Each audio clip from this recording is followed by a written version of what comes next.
Good morning. So glad to be back. Back in the studio. Doing the show. Who am I? Who am I? I find that doing my show has bled over into my life quite a bit.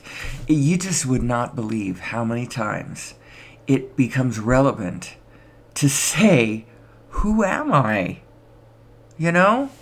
It's a valid question, comes up all the time.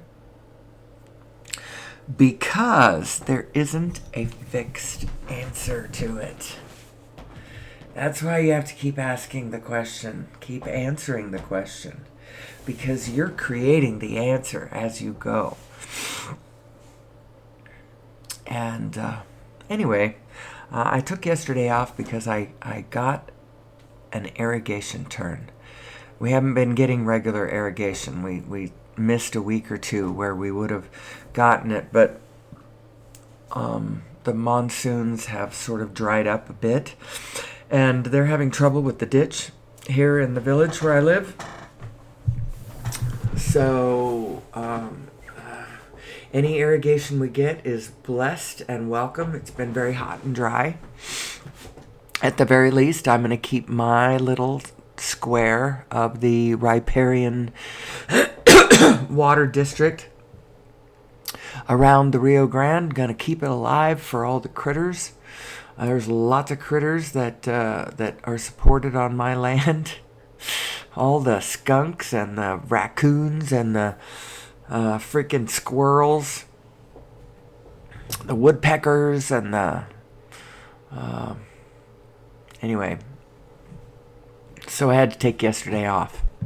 But I'm back, and I'm glad to be back. I'm not sure what we're going to talk about. We're going to talk about what we always talk about, and we're just going to see how it unfolds.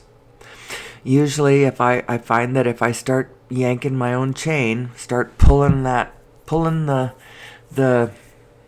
what's the thing on the back of the doll that pull the string. Usually something comes out. So, the question is, who am I? The reference is source energy. Because who am I could be answered all kinds of different ways, you know. And we could go down any number of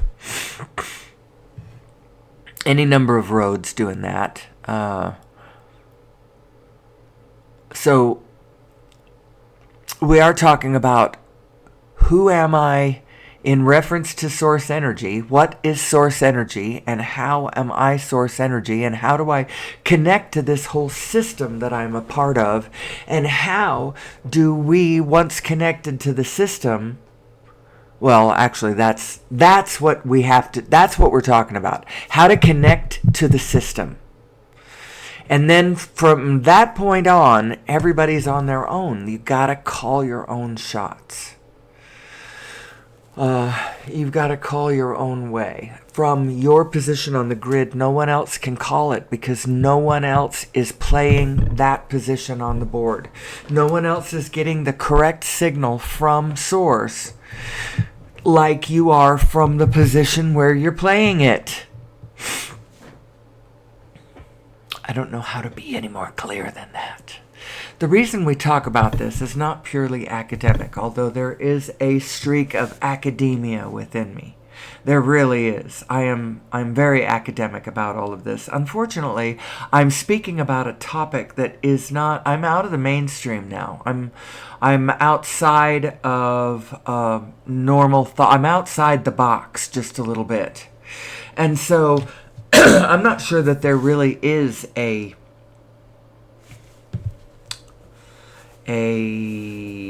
college degree or whatever that could match what it is. I guess there could be. I could make it that way. I could pioneer this subject and make it a subject that people get degrees in regular college. I could do that. And you can do anything. If that's really what you wanted to do, you could make that happen. I don't really know what I'm doing with this information. I just know that I see who we are.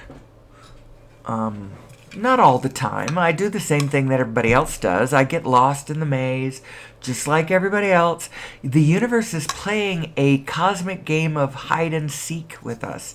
Peekaboo, here's the love, there it's not, Look this way, and you can see the glory. Ooh, accidentally look that way, and oh my God, the horror. The universe is just a very interesting place. And we should be amazed by its complexity and working with its intricacies and never, ever, ever rushing to a negative judgment and then hurling ourselves into any kind of negative activity. That's for the chaos of storms. There's two energies going on. One is an energy of coherence and the other one is an energy of chaos. Which one are you a part of? Well, it all depends on whether you're facing forward or whether you've gotten your instruments facing backwards. If you're backwards and moving, then you're an instrument of chaos. You have joined the Shiva, Loki, demonic energy streams. You're playing out the storms of destruction around us. Or you're lined up with the forces of coherence. You are plugged into your source self, and the coherence of spin and the gravity of the pull of love, or whatever, however you want to describe it, is organizing you in a coherent way, and you're playing with the rest of the field in a coherent and productive and constructive way. You only have the two choices. But within those two choices, you got to live your life and make all of your specific choices, What do you like? What do you want? Where do you want to go? What do you want to do? How do you like to spend your time? All of those kinds of things you can ask. And then you look out on the physical grid and you try to move forward into something specific that you enjoy, that you're having fun with. That's the whole idea. If you do it honestly and correctly, and everybody does it honestly and correctly, we end up in a position where all of us are doing what we are called to do. Now, it may not necessarily be what from ground zero you would choose to do. So, like, you may still be out there growing food or running machinery or something, but it's because something in your heart impulsed you to do it. Just like, if the waters of the river are rising, it is your impulses that drive you to the sandbags and all of the preparations that you do to keep the floods from flooding your home. Now, from ground zero, it might not be what you would, I'm air quoting, choose to do. What you might choose to do from ground zero might be, I want to go to Disneyland and ride in entertaining, theme park rides, or stuff like that. But that may not be. So it all depends. Where are you moving from? Are you moving from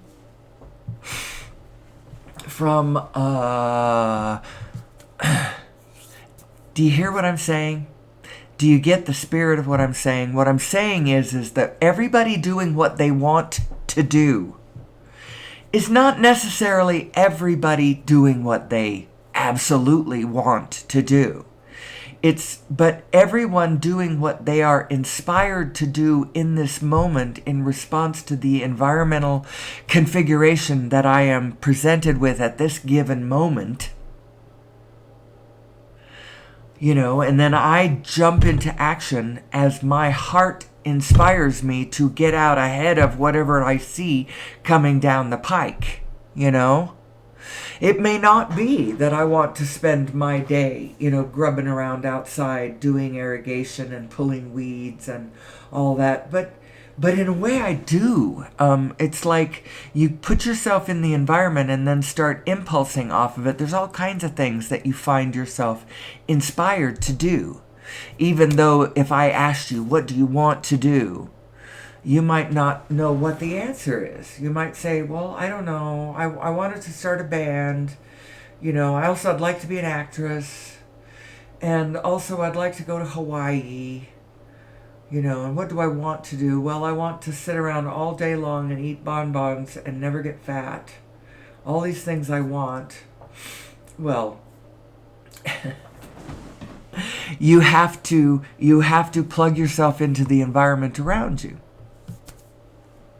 Now, that's a funny thing that I just said, because I am often a proponent of being unconditional, which is kind of unplugging yourself from the environment around you, but that's not really what I'm suggesting. Because ultimately, we need to get very plugged into the environment around us. But you need to get plugged in the right way. And I think that this show is going to serve us with that, because the question is, who am I? And personally, I believe that this interesting little place in our psyche where you answer that question, who am I, is an interesting mechanical thing. It turns out there's a very interesting thing that happens right at the place where you answer that question. And it has to do with the world of the form and the formless. So what is the universe? It has two aspects to it. Two main aspects to it. And one is a formless aspect, and the other one is the aspect of form. So the universe is form and formless, and you are form and formless. Now, I believe that this is actually quite interesting. You are. So remember, when I say you are, I am answering the question, who am I? So we're working right there at that same place. There is a place right here that matters. When you answer that question, so the question is, who am I? Hold on one second. I got to get my thoughts straight about this, because this is important. This is important. The form and the formless are the two aspects of the universe. And who you identify yourself with makes all the difference in how the motion plays out from here forward, depending on how you plug. I think of it as a plug. It's a plug that your I am plug. It's why the I am is so profound. I am that I am, the God thing. This is really important. When you answer that question with points of form, something different happens than when you answer the question with who you really are, which is the formless. You are the formless. When you answer that question in form, then you are in danger, because all form is passing, transitory, becoming and begoing. All form. And you are not the form, although you have form in you. Who you are is the formless. And what you are is you can become anything. Anything. And what you're thinking about and how you're feeling about it is determining which direction your starship is moving on the grid. You can move yourself around in physicality on the grid. There's that.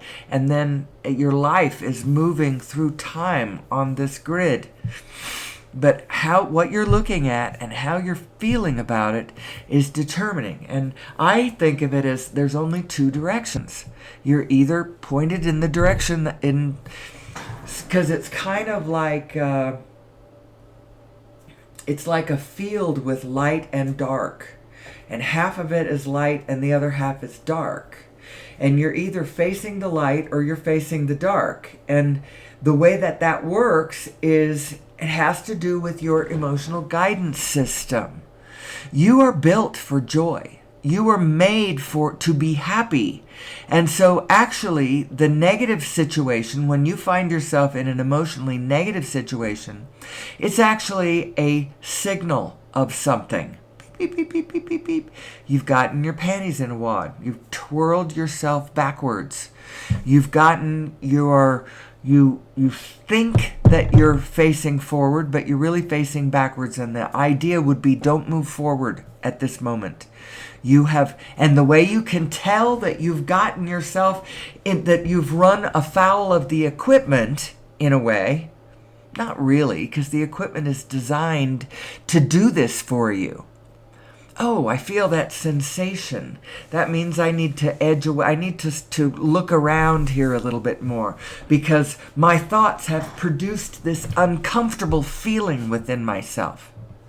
It's not a signal to just keep going. Or what we seem to think that it is it's a signal, it's telling you that there's something off in the conditions. And you're not wrong about that. There is something off in the conditions when you experience that feeling.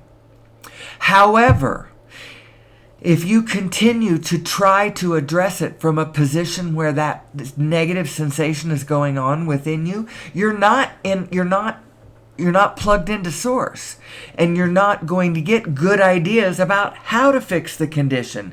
Because honestly, I'm a very spiritual person, and I'm going to come at this from a very spiritual, non-conditional kind of way.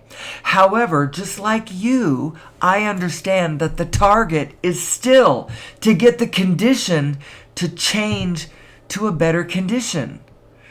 The condition is still the target, but you have to understand how your equipment works so that you focus in the right direction so that you can actually accomplish the positive change you're looking for. If you just go at it directly from your negative self, you're just going to mess it up because you aren't understanding what you're looking at, who you are, how it works, any of that. So there's only two directions you can be going. You can be going general, and that's general. I'm a general. If you've met me, if you know me on this show, you know that my whole field is general. We're going to generally line it all back up. And then from that aligned position, everybody feel free to go and do your specialty. Do whatever you enjoy doing, whatever you are called to study, whatever you're really interested in, whatever field of science, but know that how it all comes back together into a wholeness. As you go ultra specialize in your position on the grid, don't lose track of where we all are in this and what the object of the exercise is and what it's all about. What is the object of the exercise? There's a bunch of objects of the exercise. The object of the exercise is things like abundance, harmony, synergy, sustainability, fun, beauty, art. That's what those are the objects of the exercise. And then what that looks like specifically belongs to each and every person as they find their calling, their way, their place on the grid, their blessed position in the allness that we are all part of. If you're here, you're part of the club. It's an elite club. But if you're here, you're part of it. And so you belong. You're one of us. You deserve food. You deserve space. You deserve air, water, all of that. You deserve to know who you are. We are all a oneness. Did you know that? I say that I'm going to talk about who am I in reference to source energy. What the hell does that mean? reference to source energy. What is source energy and why am I talking about it? A couple of practical reasons. First of all, we really need to understand this, and it's not academic, and you shouldn't just hand it over to the church people. You should hand it over to the scientists, and the scientists should be plugged in at the church. You know, we need to bring science and spirituality back together again, because there's only one universe and it contains all the properties. The way that it is hard lined, separated, is a mental thing that human beings do. It's not actually happening in the universe. The spirit and the science are all together. And so, unless the people in the church are really thinking some hard science, you know, it's not enough to just think about it for an hour or two on Sunday and never thinking about it with science.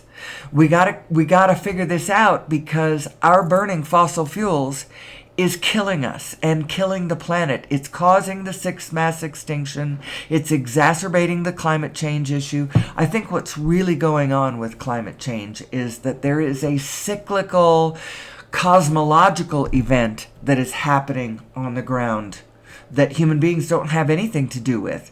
And the people who want to keep burning fossil fuels are pointing at that and going, we're not doing it, this happens all the time.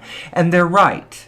However, our activity is absolutely exacerbating the problem, and the source of the thing we call the carbon footprint.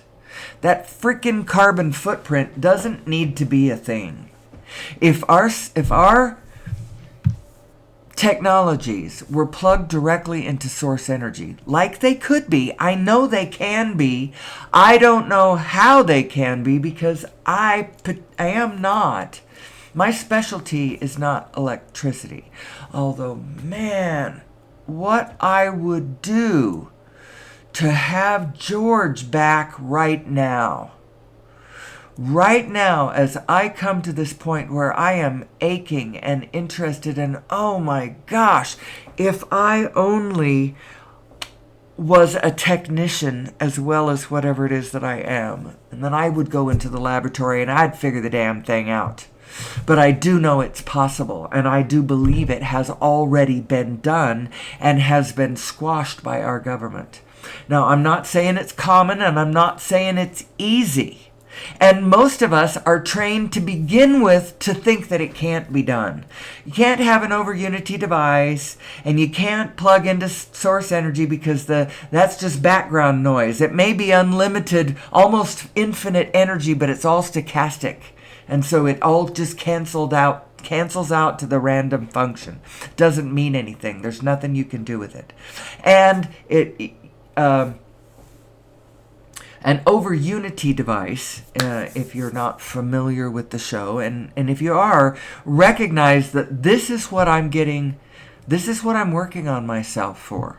Because I want to get better and better and better at pulling this together so that the audience understands, really understands. We don't need to burn fossil fuel. We do not need to burn it, and we haven't needed to expand our burning of it for 100 years.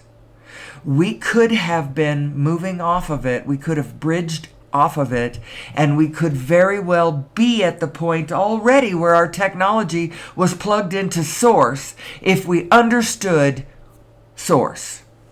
And when we get to the point where we understand source, it is going to be inevitable that we have come down the road understanding ourselves too. We will have a better understanding of who am I?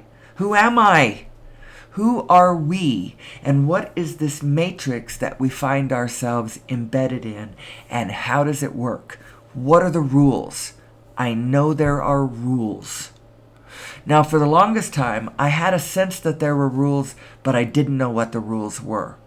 I was born and raised into a religious tradition, and so there was some religious rules that I was taught, about being good and loving and kind, and, I'm not even sure what they were. it was a love religion. And a lot of this particular religion did emphasize your connection to the Holy Spirit. You know, you were given that connection by the elders at the age of 8, not baptized with it at birth. You know, that wasn't why you did I think that some religions do it at birth because then if you die, you have to be baptized or you don't make it into the kingdom. Now, this religion kind of believes that too, but if you die before you're baptized, they just go back and baptize you for the dead. They do baptisms for the dead. And it's part of the reasons why they're so into the genealogy that they do. They want to catalog all human beings, and if they haven't been baptized, baptize them, and that brings them into the net somehow. I think that's all foolish, but it doesn't matter because the things that we do for real reasons. It may not be the reason that you think that it is, but you do it, and you do it religiously for what your heart believes, and it turns out that it serves a purpose in the greater world. This acting so religiously on doing the genealogy work has had a blessed effect. And that is, there is a database in Utah that's pretty damn amazing, the database of humanity itself. And whether you think that you need to do it because you have to get baptized for them, or whether you see, that brings a kind of urgency into it that makes you do it with fervor. But what you end up with is this beautiful database that all of humanity, even Alex Haley, used the Mormon database to trace his family roots because, and so we do all these things. And the things we do religiously and the things that we do with fervor, there's always a big constructive reason. Whether or not it's exactly what you thought it was, it doesn't matter. It doesn't matter. It all meshes together in a beautiful, constructive wholeness where everyone is doing parts of the picture that all add up together to make a beautiful working machine. And that's what human beings are. We are a beautiful working machine. Each one of us a cell in a greater body. And there's many greater bodies that we are a part of. They're like morphogenetic fields, which are fields of data and information flow that hold a particular set of I want to say information again, but that's redundant.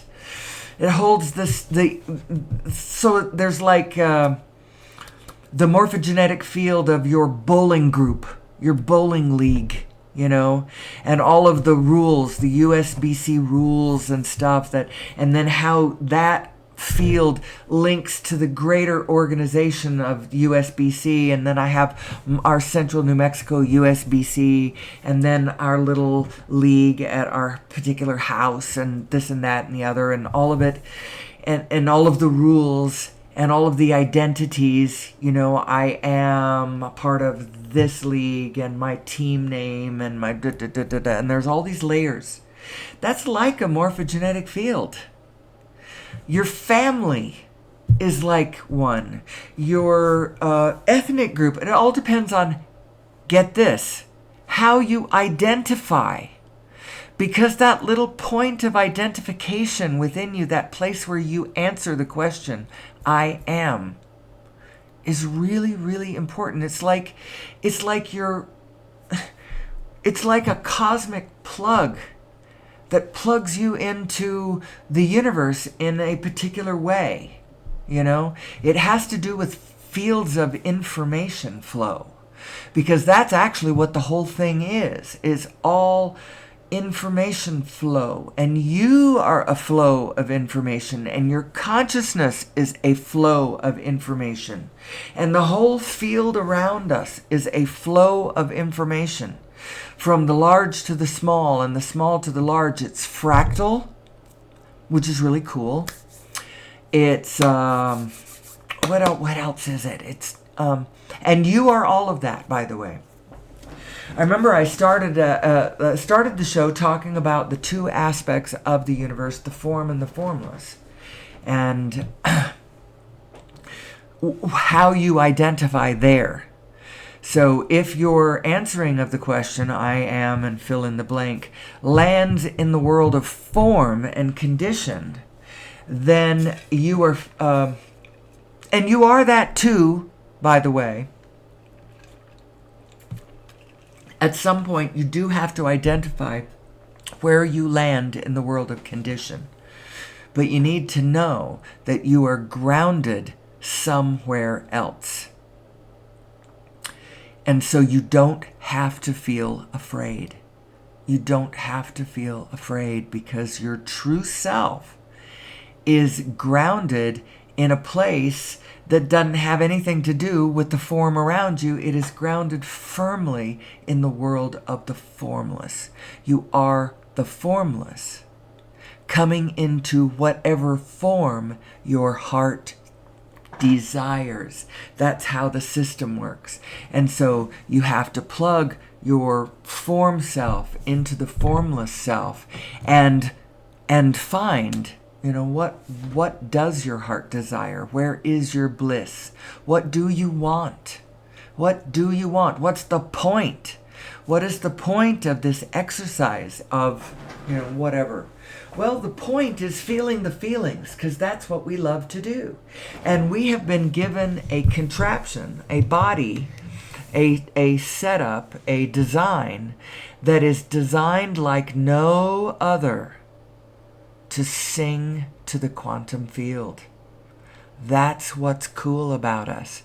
And I believe that focusing on our nature and the nature of the divine matrix that we abide in is going to help us solve our problems. Yes, we have problems. I can give you a list. I usually do. It starts with, what do I usually start with? Global warming is always in there. War, garbage island. Oh, I usually start with sixth mass extinction. All of these are problems. We are not sustainable right now. We have not found our sustainable way. We don't know how to be in this world. We don't know who we are in this world. You can see that looking at our political landscape. The fact that almost half of the country still wants to vote for an authoritarian idiot. He's not an idiot. Yeah, okay. He's smart enough to have been playing the billionaire's game for, 70 plus years. He actually doesn't have that bad of a golf game. Yeah, he's a little overweight, but so is my husband. And so am I, frankly. So why would I judge him for that? The problem is that he is so much in his negative self.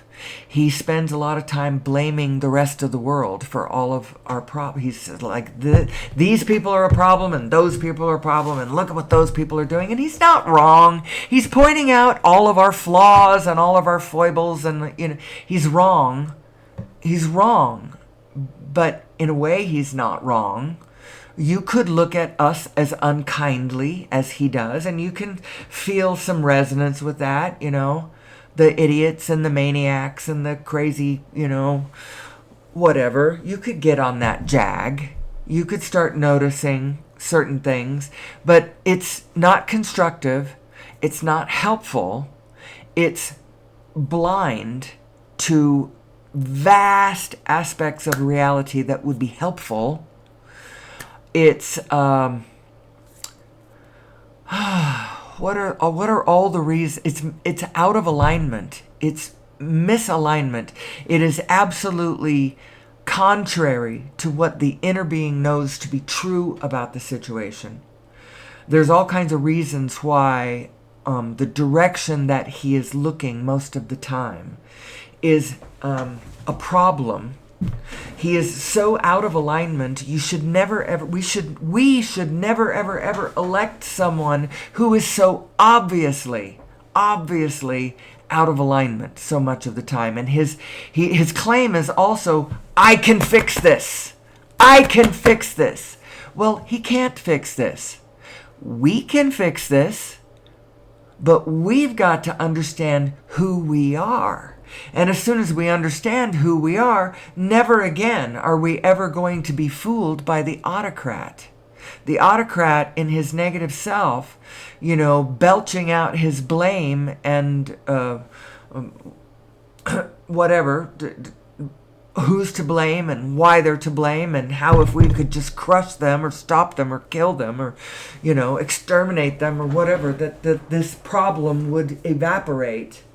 Just build that wall down there, and then there won't be a problem. It won't be a problem. We'll be up here, in our Lebensraum country, that we claimed through Manifest Destiny, which, by the way, it's something really weird to me echoes about our idea of Manifest Destiny. Felt a little bit like Hitler's idea of Lebensraum, moving into the East, living room for the German people so that we have room to move around, and who cares that it's already populated by Native Americans, Poles or whatever. Now, it was a way more mean-spirited because you had to actually wipe out millions of people. The people that we wiped out to colonize America, that was easier. We just had to wipe out the buffalo because that was their food supply, and then give them a bunch of diseases, which we did by accident. I hope that we did it mostly by accident. It's possible that occasionally we did it on purpose. Wipe them out that way, and then you don't have to worry about gas chambers and messy things like that. But it was wrong. It was wrong, and it was totally out of alignment and not in the spirit of, on the other hand, what has happened. So we have come to a place on planet Earth where we have to recognize that there is only one of us here, and it is humanity. And we are a superorganism that has to get along with itself, or it's in a state of autoimmune disorder. That's what war is now. It's not individuals fighting those individuals. It's one people with an autoimmune disorder.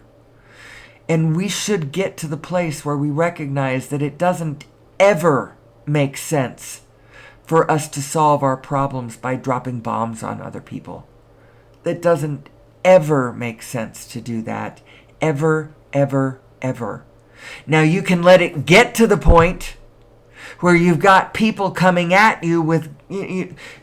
It's sort of like what happened in World War II. We let it get to the point where, if we don't stop Hitler from taking over the planet, all of our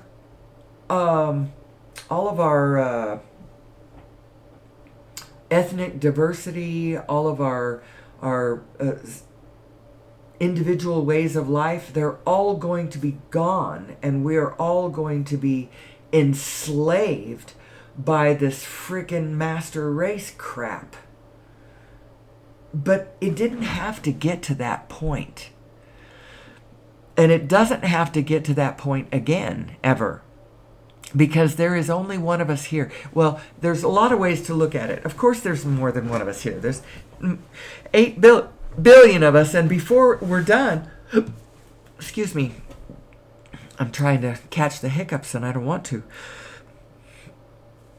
Before we're done with this, there's probably going to be at least 10 billion people on the planet operating optimally. It might get higher than that. It almost doesn't matter where it gets, because this is the point where we have to change our philosophy.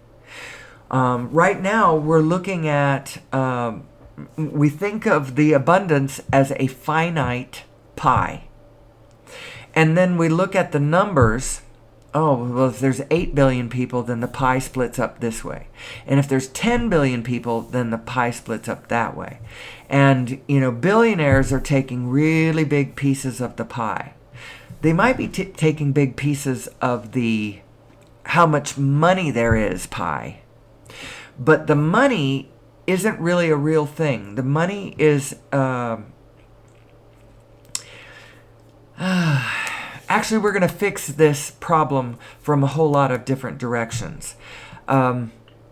Money is an expression of currency. It's almost like at a little bill that is a note of intention or will, or it's work.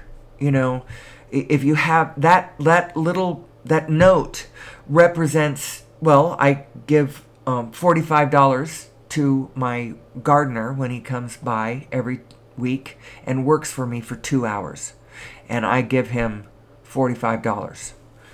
And so that $45 is an expression of work, or to my housekeeper, or even the gasoline that I put in my automobile is work. So that currency is like an expression of will for human beings to do work. However, what we really need is more energy for people to do the work with. And I mean like electricity and gasoline and stuff like that. It turns out we don't need it in the form that we have been using it. When we plug our equipment into source energy, you're going to see such an influx of literal energy into the system. Everybody's going to start working because there's going to be plenty for everybody to do. Now, the other thing is that everybody doesn't have to work. The lilies of the field do not work. Neither do they spin, and yet they are blessed unto this world. Then they should be here. Every human being should not be evaluated by the cog he is in the wheel. Although there's a spirit connection that we all have, and there could be an expression of being constructive for the superorganism that we are, that is valuable, that so you don't want people just sitting around doing nothing. But honestly, you don't have to worry about it, because even the people sitting around doing nothing but playing video games or going fishing or whatever, all of us, no matter what we're doing, are contributing to the whole, because we love playing video games. And those people that spend all their time playing video games, then they turn out to be the kinds of people that turn around and invent new video games and build the video games and then test the video games and then sell the video games. And we all want that kind of stuff. We want the people who build the... This is supposed to be fun, people, and so there should be a lot more infrastructure of fun around us, and there should be a lot of people out there just doing nothing but having fun, and be happy about that. Don't be jealous or unhappy about that. And if you find yourself in a job that you hate, feeling jealous of other people who seem to be doing only what they enjoy doing, take a lesson from them. Do what your heart tells you should be doing, what you want to do, what you like to do, what your own impulses inspire you to do. That's what you should be doing, because then you're pinging off of the impulses coming at you from source. And if all of us would do that, we would all line up in a blessed and constructive and sustainable way, where everybody in question is doing what they want to do. Some people want to heal the sick. Some people want to cook amazing food. Some people want to work at the movie studio making movies.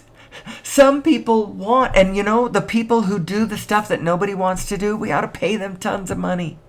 But at the same time, humanity is creating things like AI and automation and stuff to do all the mindless, crappy shit that nobody wants to do, to help build this world into an amazing playground for humanity and for all of the rest of the, if we would be in alignment with who we really are and how it really functions, we would also be in alignment with the rest of the biofield of the planet, and no longer would we be responsible for the sixth mass extinction. Instead, the news could be telling us all the time about these new species that are popping up everywhere.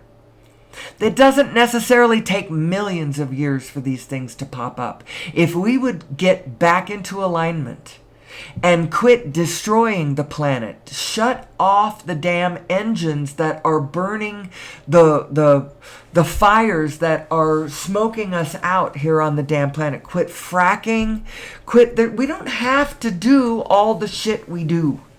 We could find our energy source in another way. Honestly, the fracking crap, and you have states like Pennsylvania that have they've made their way as a fracking powerhouse. They're leading the world in that technology, because of their geology. They're very interesting. They've got coal, they've got, natural gas, they've got oil, they've got all kinds of stuff in Pennsylvania. And so now people are worried about, because Kamala Harris has said that she wanted to outlaw fracking. But now she needs to win Pennsylvania in order for us not to be ruled by frickin' Trump. It's crazy, the world that we have. But if you back up a few steps, you will understand, first of all, that we don't need to frack. But right in this red hot minute, while there are still people whose lives and livelihoods depend on that technology, because that's what we started doing, and as soon as you start doing it, now you got people who are dependent on you continuing to do it. It's vested interest, it's momentum, it's whatever. Once you start it, it's hard to pull out. You could say things like, Pennsylvania, whoever, if anyone in the energy field who becomes displaced by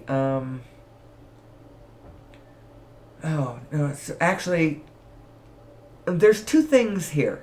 First of all, do we just outright ban things? I don't think we really have to ban fracking. I think what we do is we show people what is possible over Unity devices and direct into source energy. And people are just going to leave it behind the same way they left horses and buggies behind when car technology came into being. You don't have to get out there and, hit the streets with the signs saying, stop fracking, stop fracking, stop fracking. It's the same. It would be like going out into the street with your sign saying, stop the madness, quit building buggies for horses. We want to go to cars. Just go to cars. And the horses and buggies will just kind of recede into the background. The buggy whip industry will just kind of go away.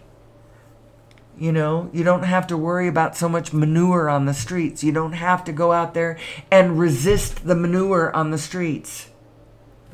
Just build the cars, And the same way with this energy thing. Green energy is surpassing fossil fuels in a lot of places, solar towns and, green energy places are overtaking you know, what I'm saying is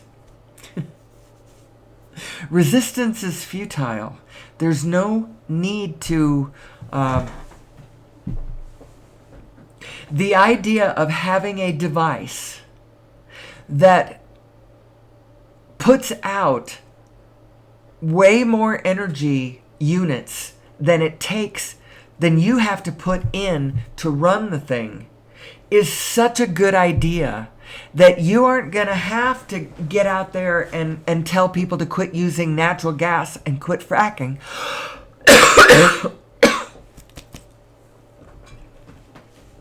Once this ball gets started.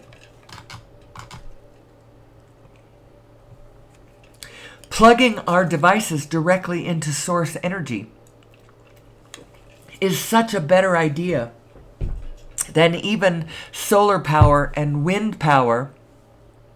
Certainly better than lithium battery power.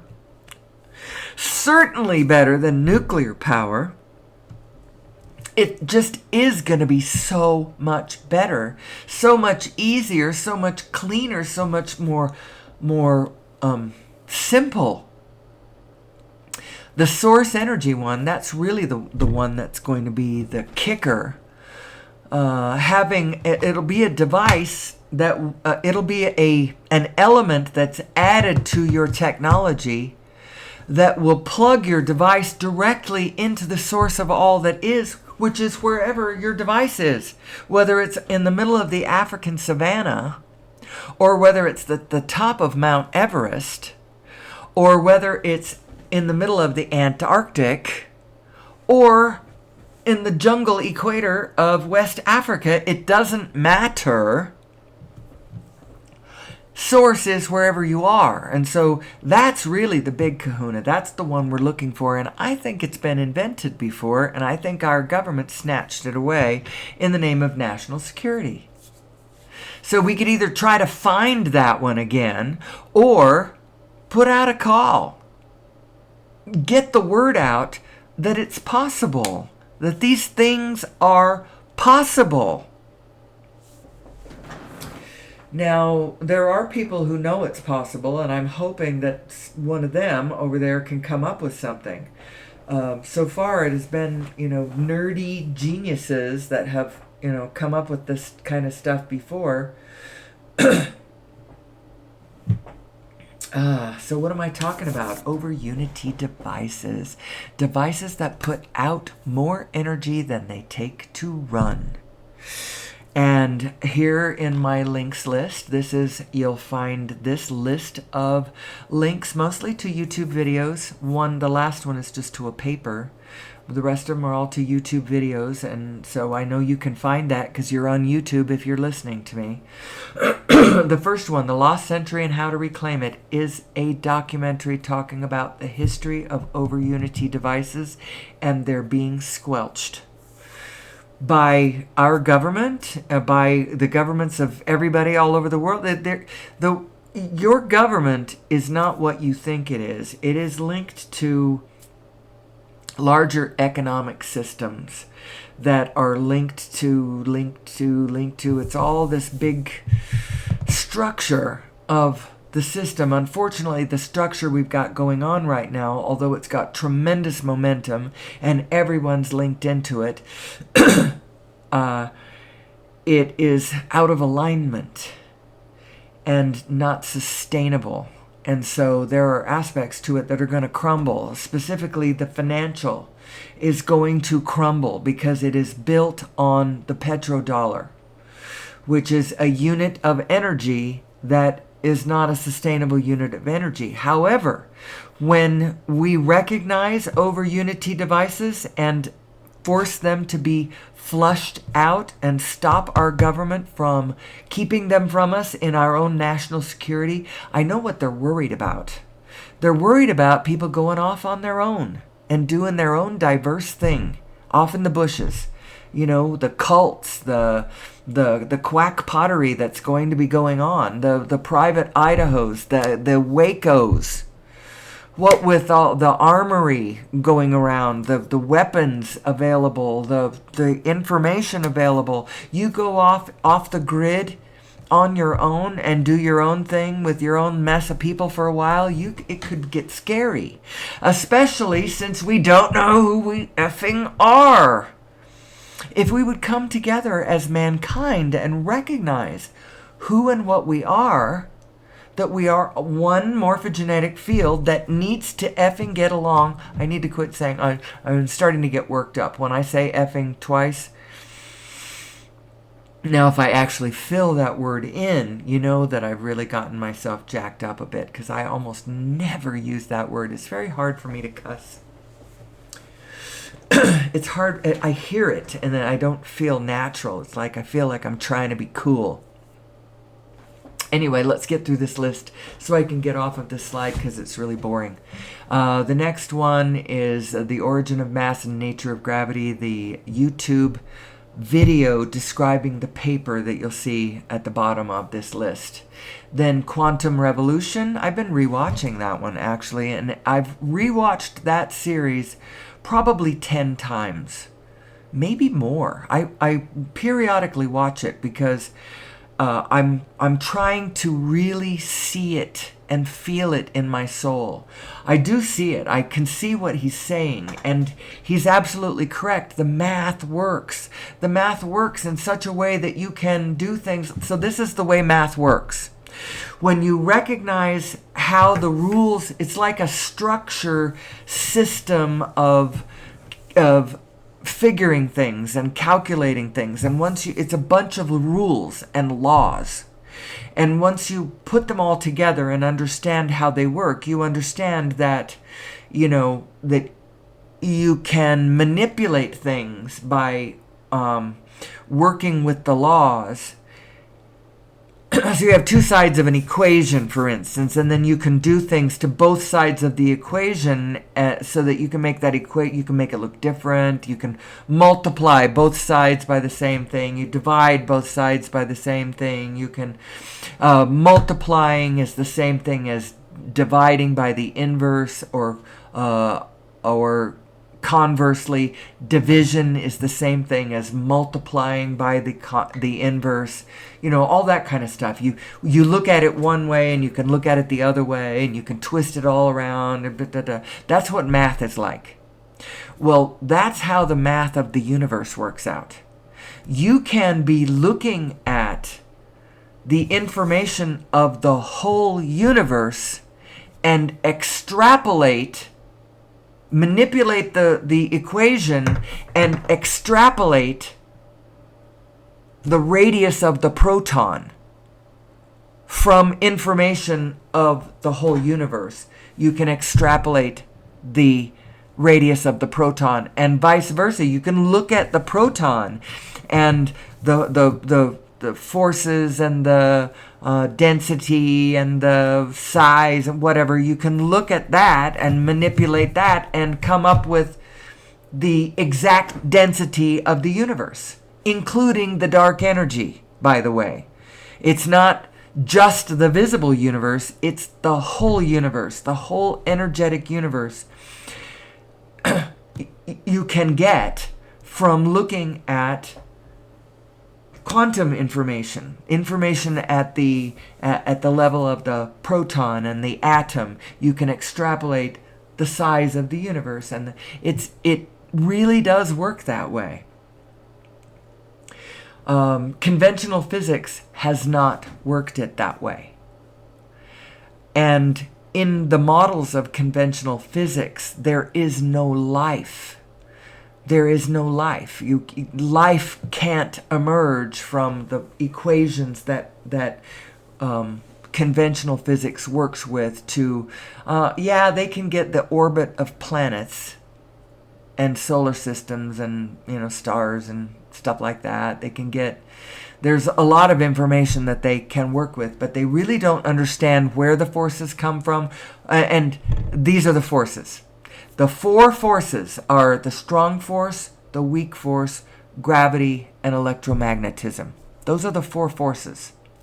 And where do they come from? I'll tell you where they come from. They come from spinning space-time. Spin is fundamental to the equation. You do not have matter without spin. And so immediately, because you have matter and mass, spin comes with it. You can't uncouple them. And so all of these forces are actually all the same thing. They are all spin.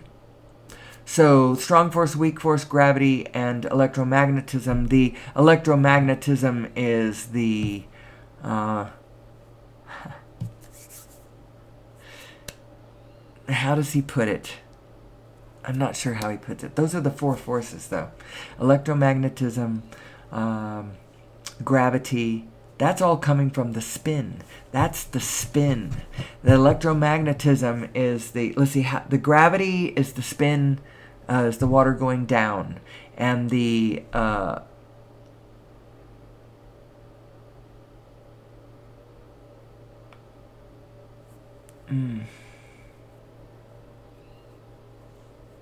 the gravity is the pull of that spin. You know.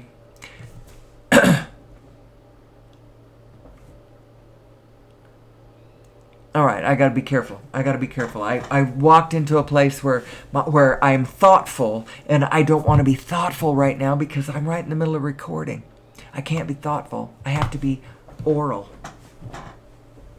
I can't be pensive. I've got to be proactive. I've got to be on it. I got to be talking. So where was I in my links list? Quantum Revolution, that's where I was. And I've watched that series. I've been rewatching it, and it's landing different. It's like, oh, I see what you're saying. I really, really, really, really, really see what you're saying. Then Connected Universe, that's the YouTube version, so it's free, of the movie. Came out in 2016. It's Patrick Stewart is the narrator, and it's them talking about what Nassim published 4 years before. He published it in 2012. And it probably made some physicists not think he's so serious, because he published it 12/12/2012. Ooh, he must be part of the spiritual community, so it must be nonsense. That must not be serious mathematics. But it is. It's totally serious mathematics. Then we have a link to Living in the Future's Past. That's another documentary film. It's narrated by Jeff Bridges. And that one, it just added in there. It's not the wholeness of everything, but it explains how we are a superorganism. And it helps hit the vantage point of seeing us as a superorganism. And it might help you recognize that we are a superorganism. And you can't get away from that. Which means all of our collective systems matter collectively now. Our distribution systems, that's the lifeblood of the human organism. How we distribute goods and services amongst each other, Almost none of us can get along without all of us anymore. I can't grow my own food, and the people who grow their own food can't make their own clothing. And the people who make the clothing don't know how to build the cars. And the people who make the cars don't know how to, make radios or cell phones or, whatever things that we do. But we're all connected in this. And so we should quit being so greedy and thinking, F you, I've got mine, because your neighbor is your unknown self, made visible. We're all in this together. We are a single morphogenetic field, people. There's only one of us here. Now, you have to live your individual life selfishly. But you don't have to be blind selfish. You be connected selfish. Like, I have to play my self position on the grid. I'm the only one who can, because I'm the only one who's actually in this physical position on the physical grid. I'm the only one who can play this position. But you don't play it with a blindness, that thinking that you aren't connected to everything else, because you are. So let's get it together, people. All right.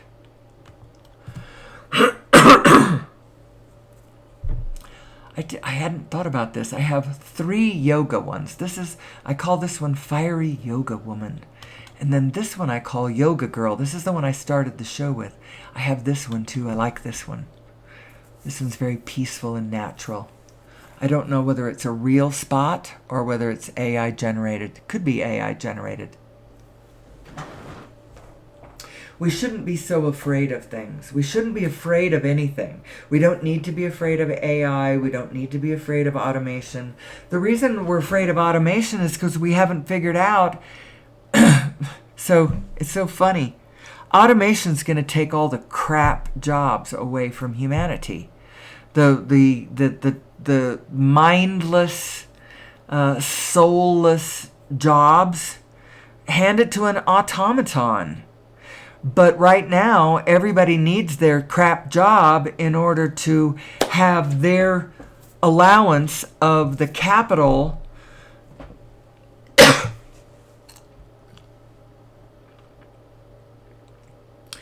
so that they can claim their piece of the distribution of material goods that humanity is responsible for. You know, the food and the technologies and the my claim on this house that I live in and all of that kind of stuff. It's paid for through this capitalization process. And there isn't a bare minimum that everybody gets to guarantee that you all get to survive. And now everyone is encouraged to go find your niche, find your bliss, find what makes you happy in this situation, and not exploitatively, but constructively and harmonically and all that. Who am I? Who are we really? I don't spend a lot of time bothering with examining the state of affairs, what we're doing. I recognize that I'm coming at this from an idealistic position. This who are we from an idealistic standpoint. This is how we function, and so optimally this is what we should do. And I come at it from kind of a pure way. And people could look at me and go, man, we're never going to do that. We're never going to get to that place that you're saying we need to get to. Oh, yes, we will. We absolutely will, because every single one of us has an inner being inside of us that's guiding us to that ideal position.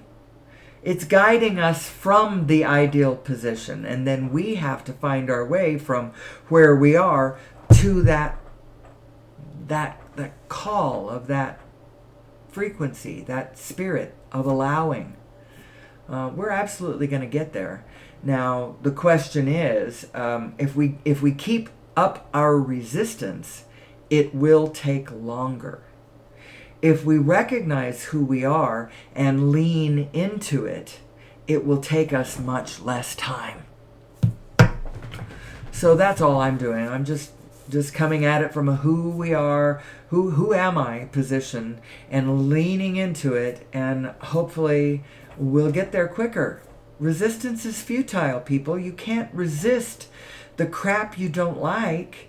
You have to lean into what you do like, and what you don't like, well, if you do it correctly, what you don't like is supposed to melt away. It becomes the ephemeral, ethereal, dreamlike substance that it really is. It will just go away. You don't have to go push against it. You go push against it, and guess what's going to happen? You're going to make what you're pushing against hotter, and you're going to make it hotter and make it multiply. Just like the objects in Bellatrix Lestrange's Gringotts vault. Now I know or at least I have heard J.K. Rowling's getting a little resistant and strange and hostile, and there's things. And so maybe Harry Potter isn't the cool thing it used to be because J.K. Rowling isn't as cool as we thought she was. I don't know. But I still like Harry Potter. We all have wonderful in us, and that was a wonderful, wonderful part of her. And if we have places where we aren't so wonderful, well, we've got to forgive ourselves, because your neighbor is your unknown self made visible. Every member of the village is inside of you too. They aren't just outside of you. They all of the negative and positive and the quackpots and the angels and the demons, they are all inside of your personal village. Now, the way I think about this is you have to listen to them all. All of the negative voices, you got to hear those too. However, when it comes to you and your state of being, don't act on the negative ones. Listen to them, hear them out. Hear their grumpy complaints about things that they have observed in physical conditions that they think would be better if they were other ways. Hear them out, but do not act from a negative position. Don't act from when your mind is in that negative state. Let it clear first, and then act. That's how I see it. When you're in a negative state, sit on your hands. Don't go get the Louisville Slugger and smash his headlights. Don't do that. Don't do that. You will only end up in trouble. And you know what? I swear to God, I'm sure she ended up in trouble after she keyed his truck and ripped his leather seats and then took a Louisville Slugger to both headlights. I am sure that she got in trouble for that. That's a Carrie Underwood song. Anyway, let's circle back around and make it back to the show, which is just me riffing about how to put this idea together. I do believe that humanity can work on planet Earth. And I think what is going to serve it best is individuals understanding better who we are and how our equipment works, so that we can start creating the heaven on earth that we really are capable of creating, instead of this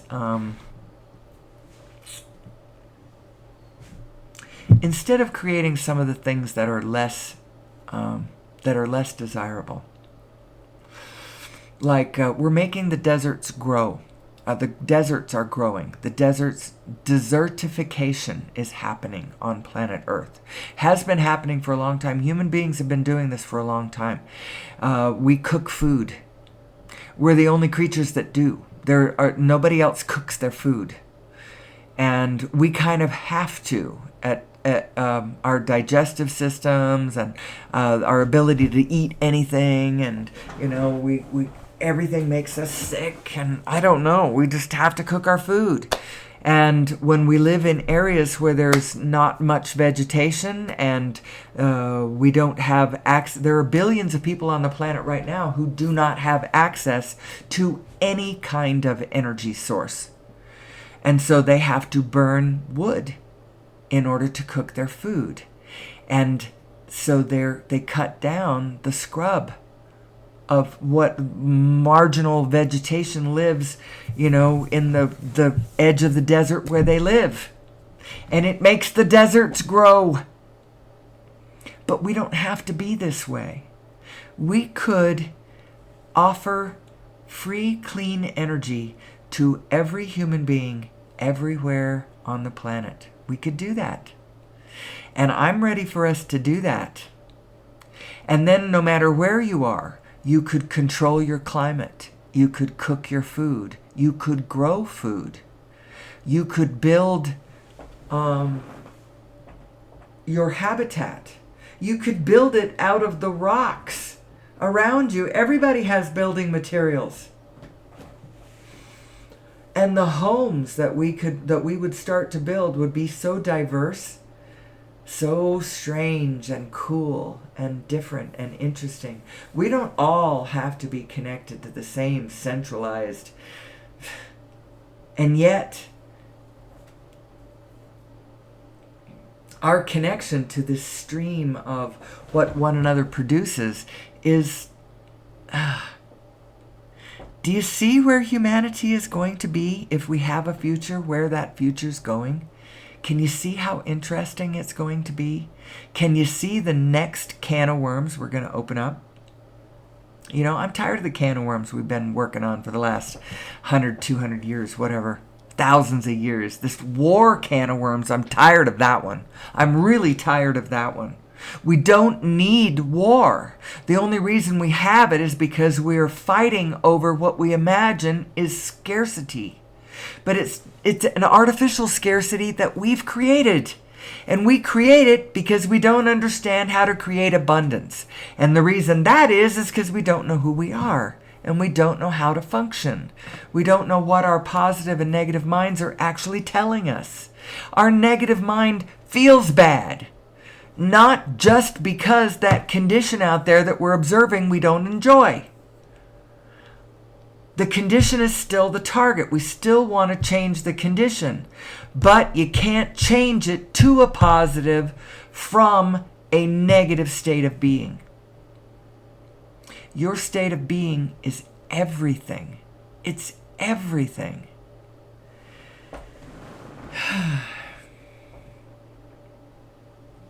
Who am I? Who am I, and what is my emotional guidance system? I haven't really changed. The only slide I have changed to this morning is I did show the links. I showed the links list. And by the way, if I was really YouTube savvy, I would embed those links slickly right at the end of the video, so you could just click on those. And maybe I'll do that. Maybe what I'll do is I'll figure out how to do it, and at the end of one of my videos coming up in the next few days, I will put the link to the YouTube video, The Lost Century and How to Reclaim It. I'll do that. And then maybe the next day, I'll put a different one. And I'll go through my links list that way. That will also open up me practicing new skills, because even though I kind of resist being the technological person because I don't want to do the tech, I want to do what I want to do, and at some point I want to attract the cooperative components to a greater project based on human beings who all want to do the different parts that are going to be required, the tech parts, the audio and the computer savvy and the video, this and that and the other. Because my whole theory is, I believe that if each and every one of us followed authentically who they are, at some point we would all meet in a blessed exercise of synergy and harmony, a crescendo, very, very satisfying. It's going to be very, very satisfying as all these individual parts, thinking that they're individual, come together in a vast who am I project. It's going to be very cool. And so what it means is I can't go in and do all the parts. It's what I've always done. I always do all the parts. I have a hard time telling anybody else what to do. Do this, you do that. I don't really like to do that. I would like to tell everybody what I can see about who we are and how our design works and how we need to get this together. Collectively, our systems need to be smoother, need to be less, I don't know. I also have to take a really quick break. I will probably record for another 20 minutes or so, so just hold on 1 second. I'll be right back. I'm back. And I changed the slide. You can see I changed it to this one I call Bayou Cabin. I have a whole cabin series. We have Snow Cabin and Snowy Lake Cabin. I like that one. I think this one is fake. Looks very fake to me. Then we have Rainy Tropical Cabin. Then we have Campfire Cabin. I actually really like this one. Then we have Inside the Cabin. And then this one is a cabin without a dog. And then we have this one. Hold on 1 second. I think I'll leave it on this one because I like this one. It almost makes me want to go camping. Anyway, who am I and what do I do with my life? What do I do with my understanding of... I think if we all had a general understanding of the situation, of the layout, of the setup, the laws of the universe and all that kind of stuff, we would behave differently. If you understood truly that what you put out is what you get back, and there's nothing you can do to change that, you would have to be more mindful about what you put out. And you'd quit acting like what you get back has nothing to do with you, because it has everything to do with you.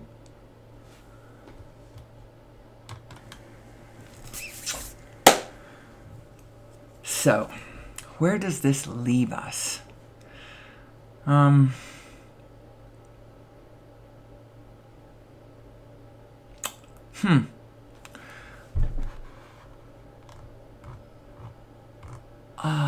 Where does this leave us?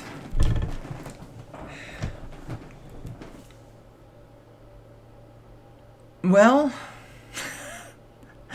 I had to get up so many times that now I'm sort of lost. My train of thought has been interrupted, and now I'm not really sure. You know, of course, it's who am I? Who am I? Who am I in reference to source energy, and how will this get me everything that I want in this world? You know, my understanding of the quantum field, and how that helps me understand how my state of being is my indication of whether I am in resonance with my inner being or out of resonance with my inner being. My inner being, who is my positive self, who knows who I am and knows what I want and knows where I've come from and knows what I'm connected to and what I care about, knows all of those things. Of course you should be paying attention to what she thinks. So you want to resonate with her. You don't want to be out of resonance with your inner being, and that's what negative emotion is. Now, I'm not saying there's anything wrong with being in negative emotion. You are designed to have that. Just know that in that moment, when you are in your negative emotion, know that you aren't in resonance with your higher self. So it's like, that's why I suggest that you sit on your hands. Don't do anything, but you must listen to the negative self and then flip it around. I don't know. I'm starting to sound lame to my own self, I'm going to give you some preachy advice here. This is what you should do. This is what you ought to do. I'm just saying, this is who we are.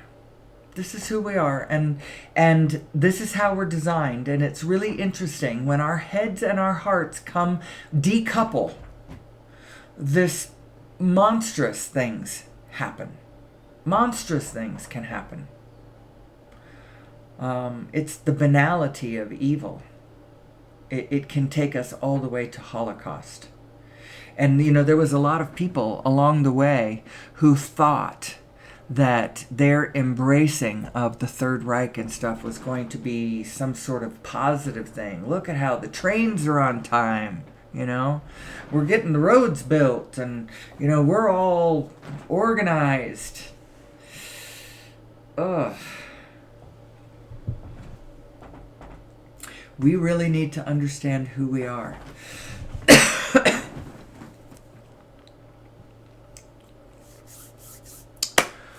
Because we are potentially dangerous and destructive creatures on the one hand.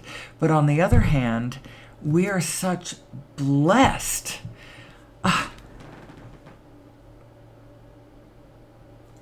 Such blessed creatures made of cosmic stardust. I don't know. I'm struggling. You can probably tell.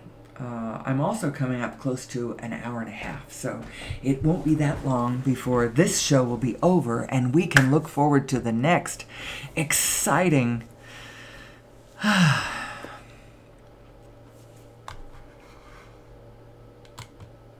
installment. I'm having a hard time. What's happening is I'm one place in my mind and trying to go some other place, and it's causing me to have a hard time thinking of the words. The words aren't coming to me. And so it's starting to sound really choppy, and I'm sure everybody listening is like, oh man, I wish she'd get back to what she talks really good about because it's inspiring. It is inspiring. We are amazing creatures. I'm going to tell you that. We are amazing creatures, and we have everything going for us. We have all that we need, and everything that we need to understand laid right out in front of us, and we can figure this out. We can figure this out. Each and every one of us has an inner being who already has figured it out, who knows exactly who we are and what we're doing.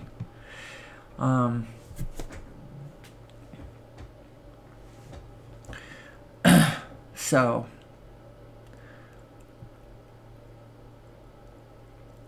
I believe that the energy supply of the future is source energy. And the bridge between where we are and where that is over Unity devices. And as soon as those are admitted into the human arena, right now they're being squelched because there is a huge structure of infrastructure, of structure, whatever, that is vested in the continued momentum of fossil fuel. Hundreds of trillions of dollars. Think about that. Hundreds of trillions of dollars of economic activity. Because it's not just the fossil fuel itself, which is trillions of dollars. Many, many, many trillions of dollars. And perhaps if you add up all that's left in the planet, you could get hundreds of trillions of dollars. But even if you don't have hundreds of trillions of dollars of oil, you have hundreds of trillions of dollars of represented economic activity as it relates to that. All of the devices that use that, and all of the way that we build our houses with the wires in the walls so that you can plug the plug into the, that connects you to the grid system, that connects you to the big power plant, that connects you to the centralized everything. Did you know that is why our geopolitical landscape looks the way it does? It doesn't have to look this way. It needs to be shattered into way more diversity. But we're afraid to do that because we don't know who we are. And the potential for autoimmune disorder is still way, way high. Autoimmune disorder as in any of the disconnected bits arming to the teeth and then attacking the body from within. We don't want that.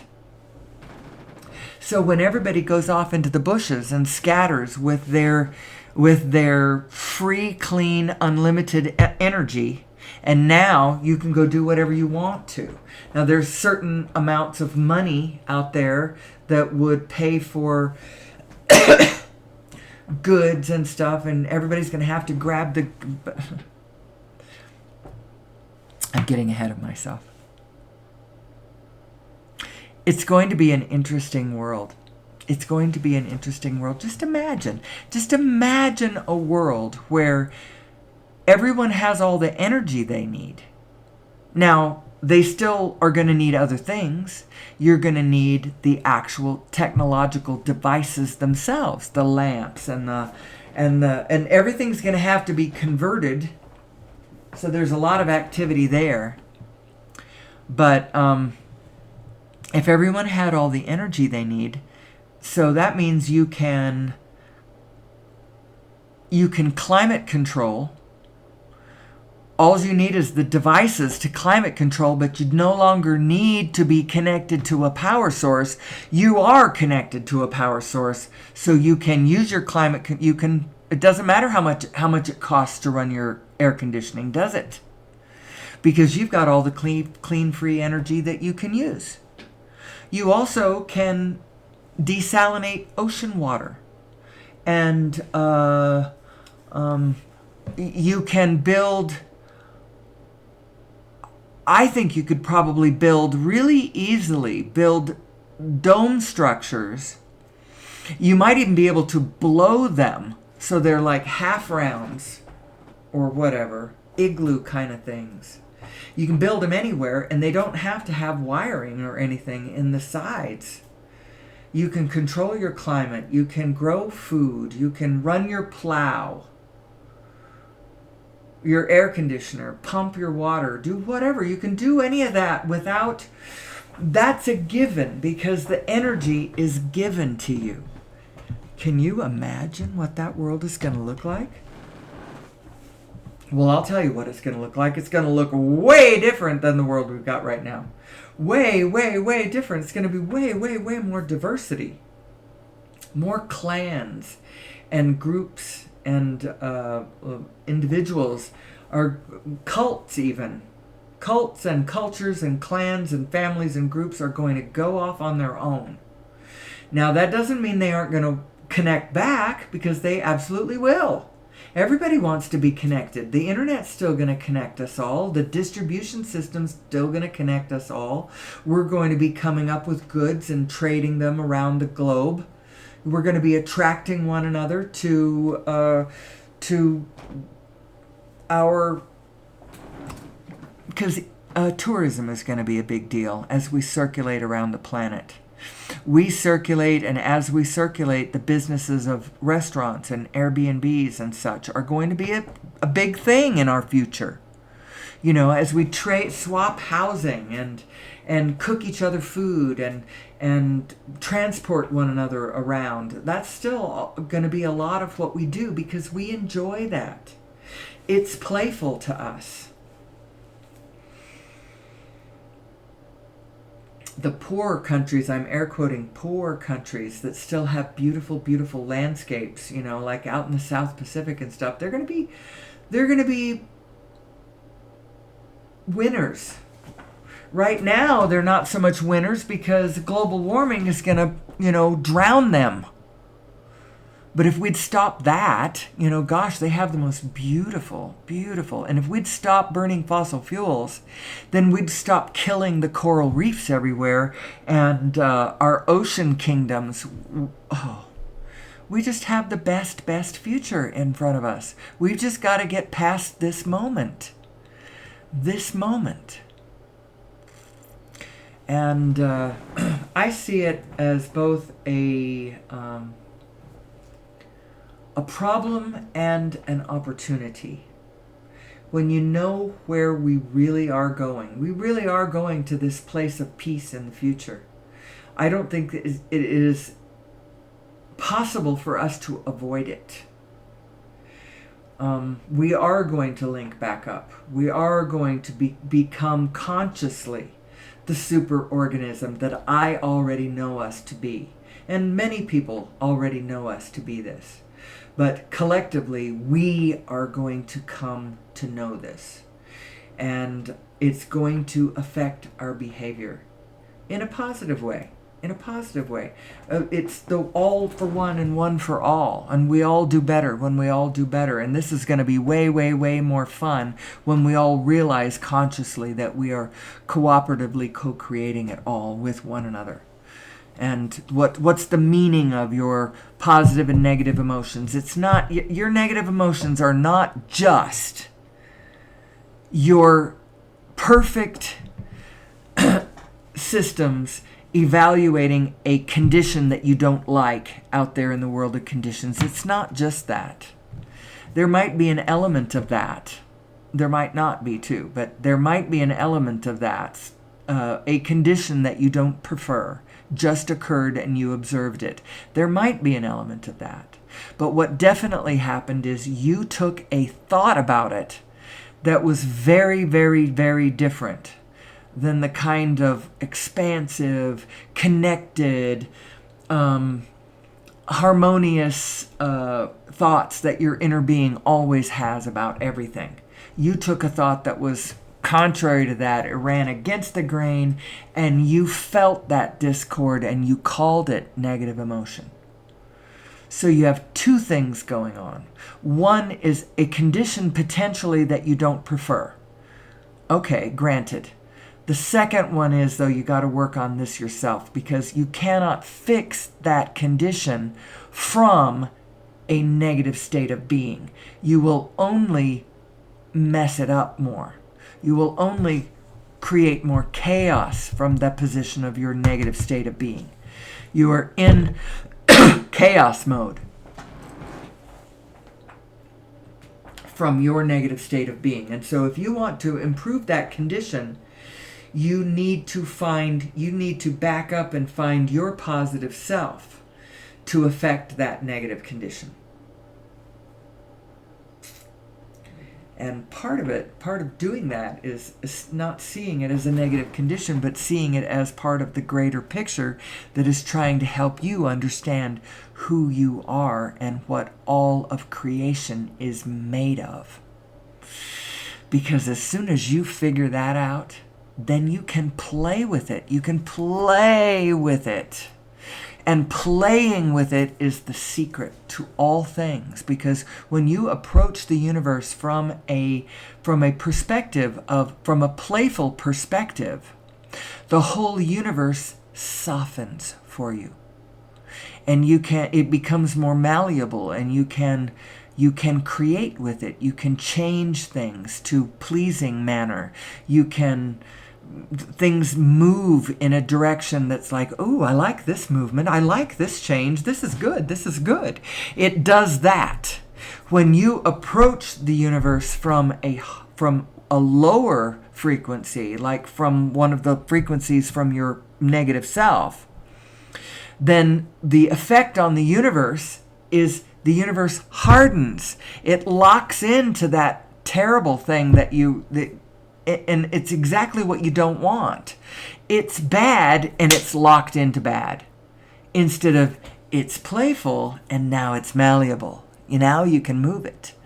That's what's happening depending on what your state of being is as you address the world. That's why, from your specific, particular perspective, there is nothing more important for you to pay attention to than your state of being. That's what's telling you that you are in alignment with your inner being, and you're facing forward and you're moving toward what you want, or you have gotten yourself twirled around.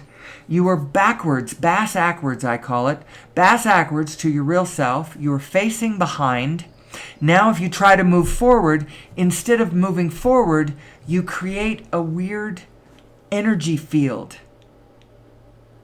And since we are a field phenomenon, we are not just ourselves. We are not separate individuals. We are a field phenomenon, although you are also an autonomous individual. And so what's the difference between where are you a divinely autonomous being, absolutely 100% responsible for your journey, for your voyage? Where does that end? And I am a field phenomenon and more than just myself. Where does that begin? Well, you are both, and it's paradoxical that you are both. You are both the whole thing and autonomously just you. That's both true and paradoxically true. And so you are one with the field, and you need to harmonize with it. On the other hand, you are completely and 100% in control of your own journey and how you navigate the labyrinth.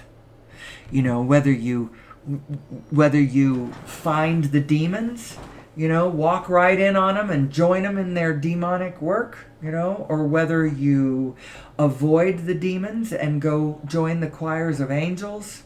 It's all up to you. You are the one driving your starship through this galaxy of light, this universe of light, this multiverse of light. And your state of being is causing the world around you to appear in different ways to you. So that clay thing and that hardening thing, that's an effect that happens where you are. You know, did the whole universe actually turn into clay, or did the whole universe actually turn into rigid whatever? Does it matter? Because it did for you. You are at the center of your very own universe. And when you realize that, and nobody else is actually in there with you, they're in a bigger universe with you, but they're not in that little universe with you. You're there by yourself, or with all of the, and you're not by yourself. At no point in this journey are you ever by yourself. It is so crowded around here with consciousnesses and thoughts, opinions, beings. You can't. When you find your way to universal consciousness, you realize, first of all, that all the cool people are already there. It's a place you try to stay in as long as you can, but whenever you disconnect from source, you're knocked out of the room, you know, and then you just got to find your way back to the room. But all the cool people are already there, and they're kind of in and out too, you know. Stay as long as you can. You get bumped out, you know, and then you're like coming back to the room.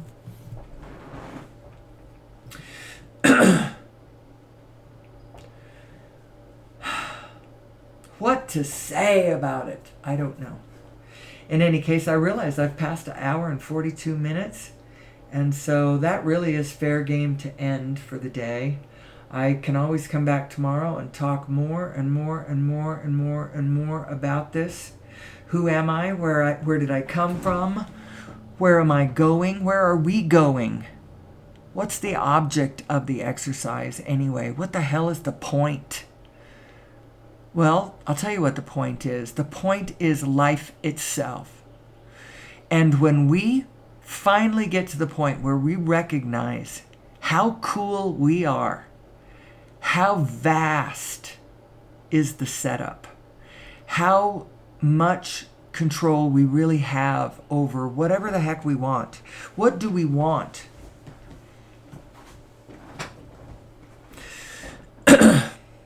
We're going to just be so excited. It's not going to be a question of what the hell is the point. It's going to be, let me at this theme park, because I cannot wait to, you know, get my hands dirty and start working with this, as I realize that I'm sort of like a cosmic blacksmith in a divine blacksmith shop or machine shop, or I have a vast cosmic genie at my command. What do you desire? What is your desire? What is your desire? What is your desire? That's the whole point. Keep your eyes focused on your desire. What is your desire? Well, I'll tell you what my desire is. My desire is things like love, connection, peace, abundance, beauty, fun, joy. Keep your eyes on that, and keep your eyes on it. You can keep your eyes on that generally. It doesn't have to be a specific. You can keep your eyes on love without, you focus your heart right there on the concept of love. And then as your heart rests in love, as you look around the world, you're all set to spot it whenever and wherever it pops up, and it's everywhere. The love is everywhere. Let me tell you, lurking in all the bushes. And you'll see it looking back at you. You'll see it looking back at you through the eyes of this and that creature or this or that person. And then you'll realize, oh, there really is only one of us here. And it's amazing. It's amazing. We have such a beautiful future. Such a beautiful, blessed, abundant future. Full of peace and bounty. But right now we seem to be having a lot of fun with the drama of it. We do enjoy the drama. And when we realize how quickly this can turn around, then we realize, oh, we've been doing this on purpose for a little while, because we really could change this in the wink of an eye. I know a lot of us are ready to change it. Just know that we are dreaming it into place. It's a dream. It's a dream. And so just like a dream, the shape of the landscape will follow the feeling that you have in the dream. So if you are terrified in your dream, what's going to happen is the landscape around you is going to morph into a terrifying landscape. If you are happy in your dream, the landscape around you is going to morph into a happy, sunny, harmonious, beneficent landscape. It isn't, we think it's the other way around. Give me a harmonious landscape and I'll be happy. But it's more dreamlike than that. In your dream, you aren't terrified, and then around you coalesces, a pink cotton landscape full of bunnies and Bambis, and that's not what happens. It's your feeling precedes the landscape, and that's exactly how real life works too. It just doesn't work as quickly as the dream. There is a momentum of things in place, and so you have to kind of keep your state of being locked on to a thing for long enough. And then, so if you keep your eyes and your heart locked onto all the dangers and all the fears that and all the things that could happen to you and your child or whatever around you, you keep your state of being locked that way, you will find that the landscape around you is going to subtly start morphing into that darkness. You're going to be more and more aware of the pedophiles around you and the all of the dangers and all of the leering faces of the dark clowns and whatever. That's what's going to start appearing to you. And if you can keep your state of being into a hopeful place, into a place of light and joy and recognition of who you really are and what's really going on around you, which is good, not bad. It's expansive, it's good. You are the formless. You're not the form. Although you've got form on, look down at your body, you got form. But that's not who you are. The who you are is the plonks that the form's made of. The formless itself is who you are. And from that position, nothing can hurt you. You are fine. You are connected to all things. You live forever and ever. You can be, do, or have whatever you want. You just have to learn that it's your focus that's bringing it to you. So learn to focus on what you want. Learn to quit focusing on what you've got that you don't like. that will only bring you more of what you've got that you don't like. That's the punchline to this whole dang show. This whole show. Learn how your focus is bringing you what you want. And so learn, you have to be able to see everything, even the darkness. You can see it. I see bad stuff. I've felt horrible feelings for bad stuff, for the pain and suffering of the other creatures that I share the world with. I can feel, I can empathize with the feelings of it all. And I have cried for the dying, for the orphaned elephants and the drowning polar bears and the tortured Korean food dogs. I have cried for it all. I have cried for us. I have cried for the victims of the Holocaust. Oh my God, the torment that they went through. And all because one man locked into his negative self and went with it. And then millions and millions of people followed him. They believed his us and them paradigm. Don't believe it. There is no us and them. There is only us. We're the only ones here. And we're doing it all. And we're doing it to each other. And your neighbor is your unknown self made visible.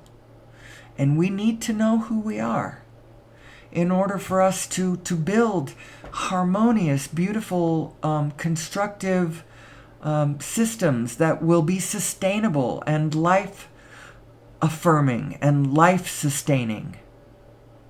Not just for human beings, but for all the biofield, because we are part of that morphogenetic field too. That morphogenetic field of complexity and diversity and information. That's what it all is. It's information flow. And we're a part of that too. And we can't keep destroying it. And I, for one, am looking forward to that day when we re-garden planet Eden. Re-garden it. Our understanding of source energy is going to bring us an understanding of gravity control too, by the way. It really is. Maybe tomorrow I will do my best at trying to describe the physical universe. There's two aspects to this. I can describe to you the physical universe from a unified physics perspective and why that is going to lead us to freedom from fossil fuels, as well as just the recognition of over-unity devices. And actually, our new understanding of physics is going to help us understand why it's possible to have over-unity devices, because you aren't creating energy out of nothing. There is almost infinite energy present everywhere. It's called the zero-point energy field. And so you aren't creating energy out of nothing. You aren't disobeying the laws of physics when you have a device that takes a little bit of energy to run and then it puts out all kinds of energy. That would not be against the laws of physics. But you know what? You go to college right now at a conventional institution and go take their physics classes, and they're going to try to tell you that that's the case, but it's not the case. So over-unity devices are the bridge. Directly into source energy is the Holy Grail, and we're getting there. And all of that, you cannot understand source energy and where matter comes from without understanding how gravity is literally baked into the cake. I said literally, it's not baked, but it's in there. It's not separate. It's not a separate phenomenon. What you're looking at and you think is matter is actually a vortex of ether spinning. And that spin, as that, here I got a slide. That will show this. I got a lot of slides, which I have showed very few of them. I think it's this one. This shows how as matter comes into being across the event horizon of the zero-point energy field, it is spinning. you can't have matter without spin. And that spin is that attracting force that we call gravity.